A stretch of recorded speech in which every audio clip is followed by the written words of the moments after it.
Hello guys, welcome to back my YouTube channel. আমি Saint মার্টিনে এখন ঘোরার জন্য আসছি এবং সেন্ট মার্টিনে সকালের ঘোরাঘুরির দৃশ্যটা আসলে অনেক চমৎকার।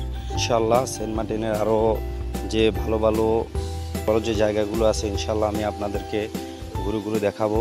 সেই জন্য আমার চ্যানেলের পাশে থাকুন এবং সাবস্ক্রাইব করে রাখুন এবং লাইক শেয়ার করে রাখুন। ইনশাল্লাহ আবারও হাজির হব যত সৌন্দর্য জায়গাগুলো আছে সেন্ট মার্টিনের সবগুলো নিয়ে।